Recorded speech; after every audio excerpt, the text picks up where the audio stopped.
In our society, we do not have positive or negative eugenics in its traditional form. What we have is elite sponsored eugenics. Gang stalking is a form of eugenics. The opposition view may try to make it seem like, well, if gang stalking is eugenics, that's not very effective. They're doing multiple attacks at once, and gang stalking is one of them. I am the top martial artist in America, and I live with my parents, and I couldn't be more proud. I stand with many men with degrees and student loans who have to live with their parents. It is much better to live by the grace of God than to feel secure with blood money and money that you got as a result of benefiting or gaming a system of cheaters and a cheater-run system. Cheating social planners, cheating social engineers. First they create the problem, and then they try to convince you that you should do it their way. They say, well, you can't afford a child anyway. I recommend you get an abortion. A counselor, or, the people at Planned Parenthood, what have it. They say you can't afford to get married. And they try to get you to settle. They push philosophies in society that promote sexual immorality, which leads to unwanted pregnancies when you couple it with a society that does not give people a decent living wage. Then they come with their communist nonsense, which appeals to a lot of very common sense ideas that you already have. Like people deserve a living wage. Like we need to redistribute the wealth.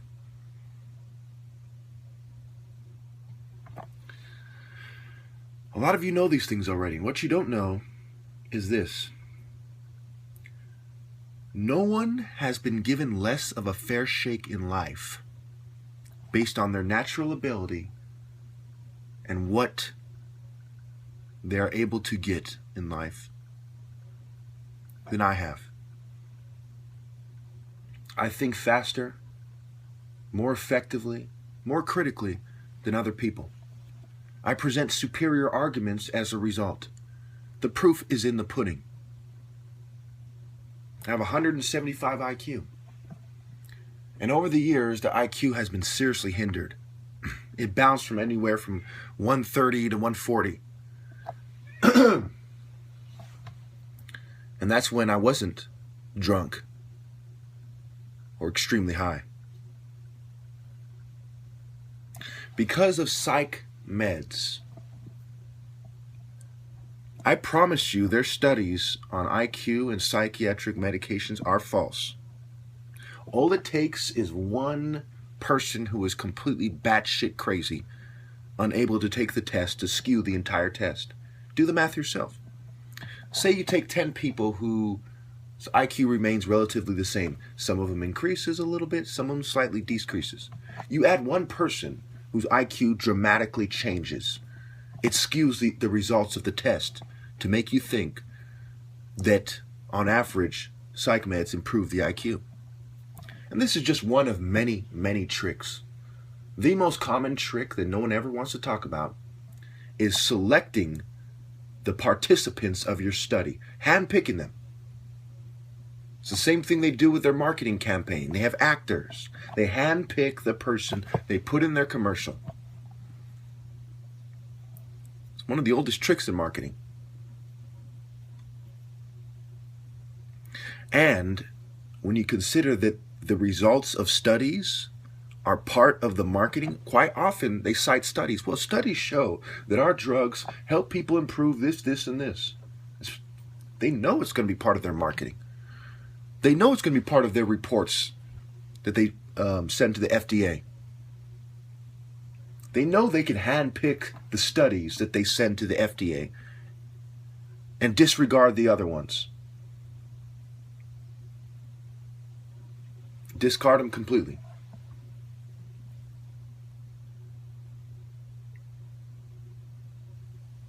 I have been sabotaged worse than anyone.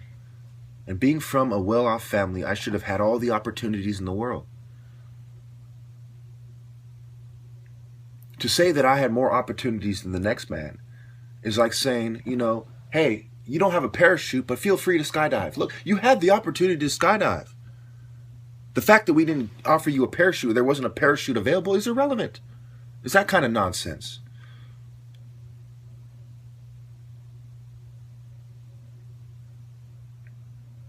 Men are committing suicide at very high rates.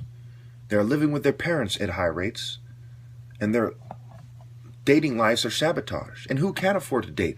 Everyone who sells out intensely to Babylon's system. That is why I am going to start highlighting the racial aspects and why they're wrong with their eugenics. I warned them. I said, look, you keep doing this, I'm going to make sure everyone knows that you're sniveling inferior forms of life. I'm going to make that the new main point in my life. Nobody's going to respect you at all. You're going to go from being these obnoxious, rich, inferior fucking weaklings to being completely exposed as utter filth. Nobody will respect you when I'm through with you. You wanted to go there, you fucking cowards. And so now we're here.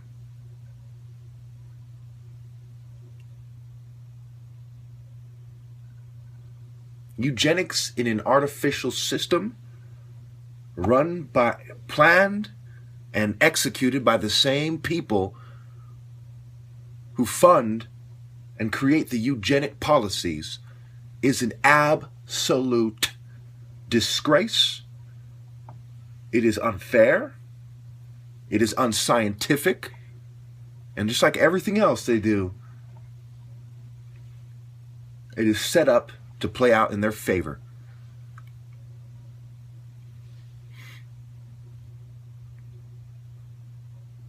The liberal progressives are way off on this by design. The conservatives and the neocons are way off on this by design. Every major party is way off and silent. You look at the oils and the gas and the chemicals and the pharmaceuticals, the petrochemical, the pharmaceutical industries. Pollutants in the air, chemicals in the air. Once you understand what pollutants are in the air from other technologies, such as cars, it's a walk in the park to create a chemical mixture, a chemical reaction that dumbs people down. And if they do not focus on healthy life and pure food, then they will be more dramatically affected than other people. It's like you're poisoning everybody, but you're taking the cure. And then you're turning around and saying, well, I'm naturally more healthy than other people. They inject the strip clubs and the liquor stores and the drugs into the colored communities, if you will, the minority communities. And then they turn around and say they have a bunch of STDs. They don't perform very well. We need to limit their seeds.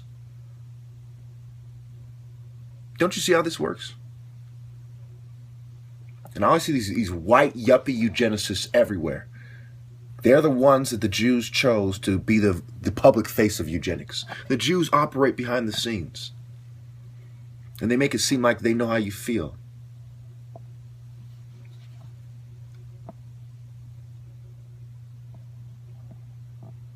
These people have sabotaged more than my love life. I've always argued that gang stalking is what's being done to everyone else, except for they intensify it to get you to kill yourself. Because they know when they're doing it to everyone else, it's a simple math equation. If you're doing it to everyone else, and a certain percentage of people are committing the suicide as a result of these environmental factors. You intensify it to the individual, and the likelihood that they commit suicide, that they will kill themselves, goes through the roof. This is war. They are waging war on us. It's not because they're tough. It's not because they're smart. It's not because they're right. They are sadistic trash.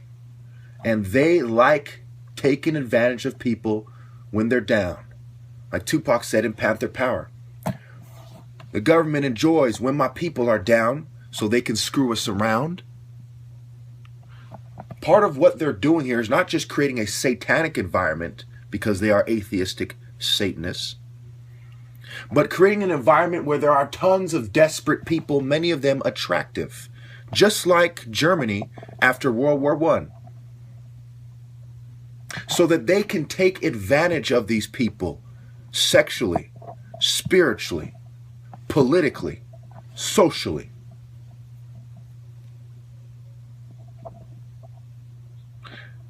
And in this sort of an environment, it is of the utmost importance for people to stand firm and not give them what they want. They want your girlfriends, your mothers, your wives, your daughters, your sisters. They want your admiration. They want you to idolize them and kiss their butt so you can have nice things. One of the things that must be done is for people to get together and deny them these things, to make a point of denying them these things. This war has been going on for quite some time. Elite sponsored, elite directed, elite performed eugenics. Double standard eugenics. Cheaters eugenics. Secret society eugenics.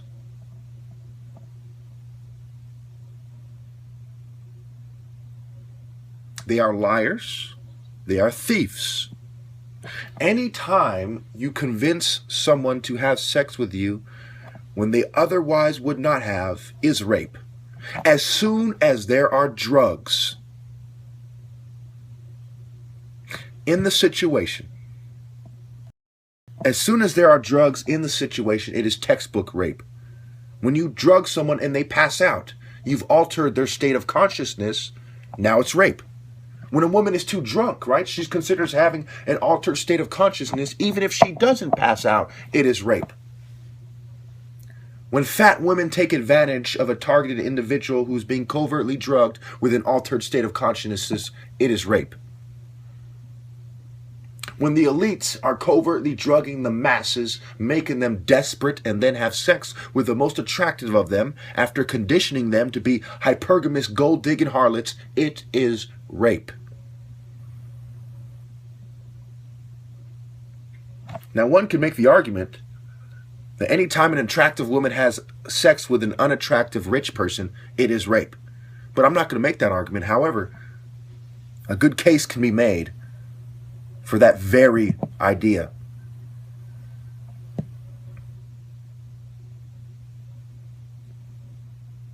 We have a rape culture, but it is not what the feminists want it to be. It is not the masses of poor men. It is a culture of mind rape, psychiatric rape, and men who are disenfranchised, who do not get what they naturally have. And as a result, one of nature's ways of making up for it is to create the desire for rape. Reproduction is key to the survival of a species. And when that species or the individuals in that species senses that they are not fulfilling their natural role, if you will, they are inclined to take drastic measures. Now, I'm not condoning rape, but I'm saying That these social biologists know very well that it is part of our biology.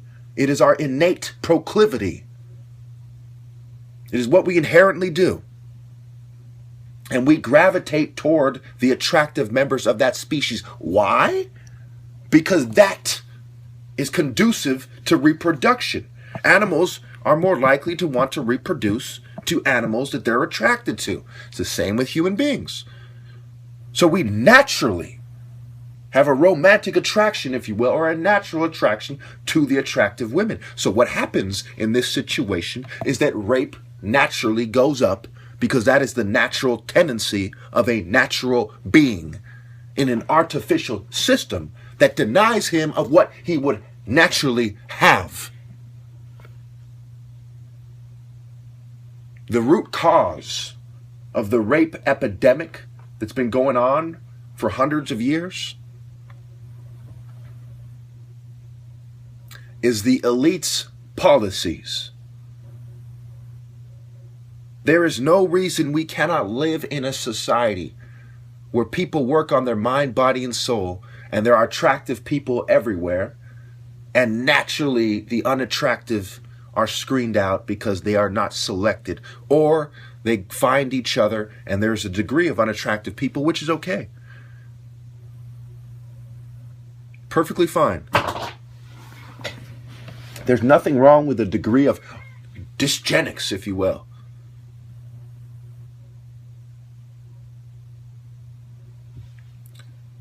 The liberals twist the meanings of words. Progress is progressing toward a morally upright Christian society. That is true progress.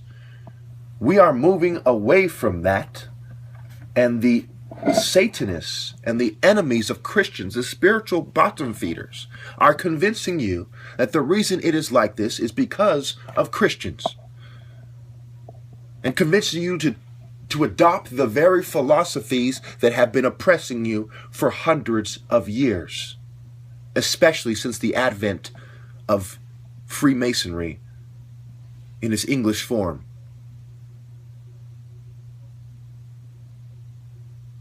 Especially since the age of enlightenment. A lot of people make the mistake of thinking the age of enlightenment was a good thing. The age of enlightenment was the foundation for all these problems we see, all the societal ills. The Luciferian doctrine is the main philosophy that sprung out of the age of enlightenment. And all these sub-philosophies, if you will, are building blocks for the New Age Luciferian philosophy that they are trying to impress upon everyone. In order to survive in a satanic society, they want you to believe, that you're better off adopting a Luciferian doctrine. So that not only you can navigate your way through, but you can have a certain degree of light. It is nonsense.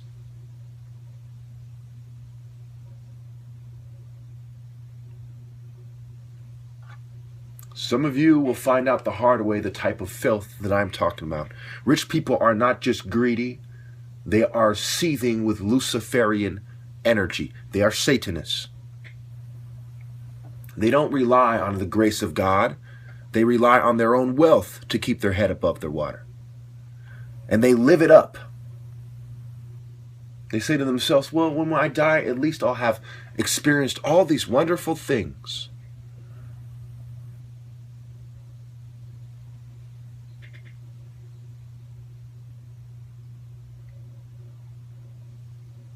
The eugenicists are cheaters. Women have bad judgment for rolling with it. Men are suffering at record rates. The feminists are silent about it because that was their plan anyway. As long as when the smoke clears, women have more power than they had before, Christianity is all but destroyed and twisted by the New Agers. Gender feminism is the idea of the day. The feminists don't care what happens. They don't care how many babies are aborted. Neither do the LGBT community. This is the world we live in. Eugenics is the most prevalent form of Satanism. Anytime you have eugenic philosophies injected into something, that thing then becomes the catalyst for eugenics in that aspect of life. Whether it's an institution, be it dating,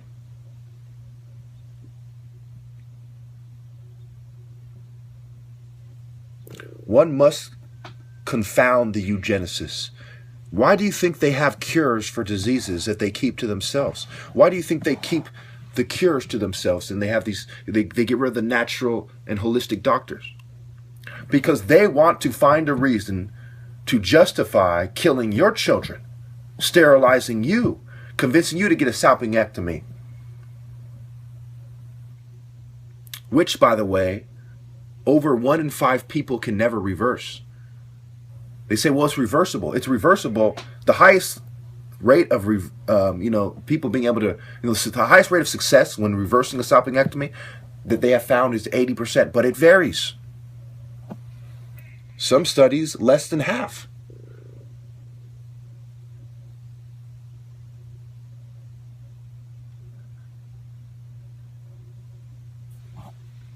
It's that double standard. They've cooked the books, they fixed it so that whenever tragedy befalls them, they have a way out.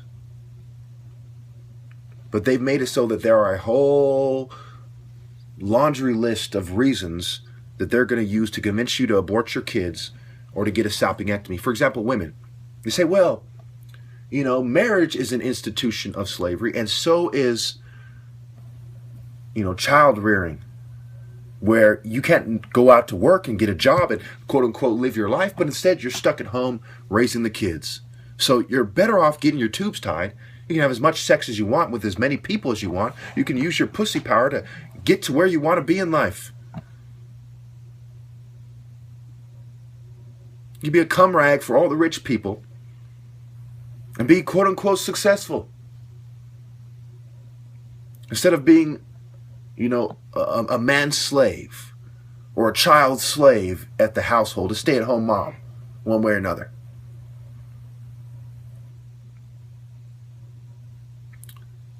These people have been known to target people and get them to sleep with people with STDs so they can turn around and say, hey, it's not fair for you to bring a child into the world with an STD. You should keep your dick in your pants.